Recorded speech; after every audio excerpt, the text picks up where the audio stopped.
North Pacific 271, San Francisco Center. We have you at flight level 370.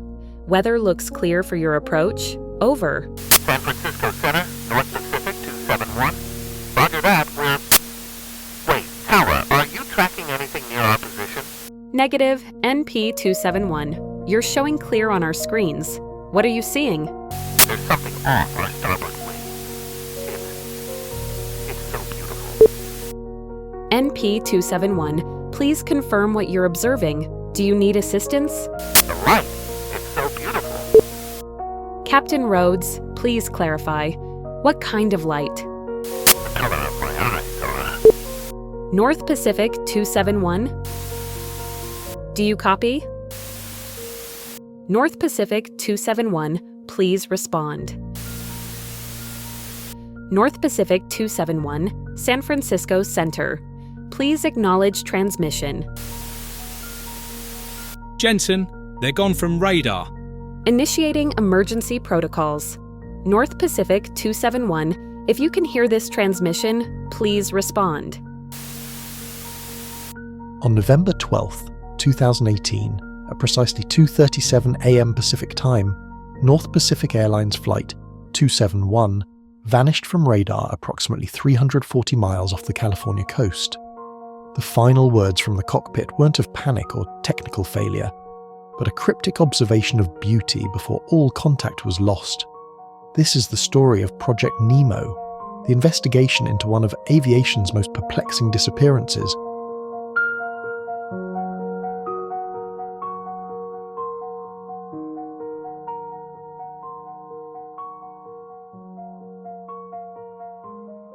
In the hours following the disappearance of North Pacific Flight 271, the largest search and rescue operation since the vanishing of Malaysia Airlines Flight 370 was launched. The United States Coast Guard, Navy and Air Force combed a search area of over 40,000 square miles. At 0300 hours, we deployed 4 C-130 aircraft, 6 helicopters, and diverted 3 vessels to the last known coordinates. Weather conditions were favorable for search operations with clear skies and calm seas. Despite this, no emergency locator transmitter signals were detected. Commander Harris, is it unusual for an aircraft of this size to disappear without any debris field? I wouldn't say unusual, but it is noteworthy. Water landings can sometimes result in aircraft remaining largely intact upon impact, particularly if the pilot managed a controlled descent. We're continuing to search. But as days passed with no signs of wreckage, questions began to mount. Dr. Eleanor Weiss, former NTSB investigator and aviation safety expert. Modern commercial aircraft like the Boeing 787 don't simply vanish. They're equipped with multiple redundant systems designed to transmit location data, even in catastrophic failures. Emergency locator transmitters activate on impact with water. Black boxes emit signals for at least 30 days underwater. The complete absence of any of these signals is troubling. What explanations could there be for this silence? Either all systems failed simultaneously before impact, which is statistically nearly impossible, or the aircraft didn't crash where we think it did, or it didn't crash at all. Day 5 of the search for North Pacific Flight 271, and authorities have released the final communications between the aircraft and air traffic control. The recording has only deepened the mystery surrounding the disappearance. The light, it's so beautiful. Captain Rhodes, please clarify. What kind of light? The color of my eyes, Tara. Aviation authorities have described the captain's final words as unusual, but caution against speculation at this early stage. While official search efforts focused on conventional explanations, witnesses began to come forward with accounts that suggested something extraordinary might have occurred that night. We were about 200 miles off the coast. Good fishing that night. Around 2:30, maybe 2:45, the sky lit up to the north. At first, I thought it was heat lightning, but there were no clouds. And it wasn't like lightning, more like the northern lights, but moving in circles. My radio went dead for maybe 5 minutes. When it came back, the lights were gone. Martinez wasn't the only witness. 3 other vessels reported similar phenomena within a 50-mile radius of Flight 271's last known position. Been fishing these waters 30 years. Never seen anything like it. The water itself seemed to glow from underneath, and there was this feeling, hard to explain, like the air was charged with electricity, made the hair on my arms stand up.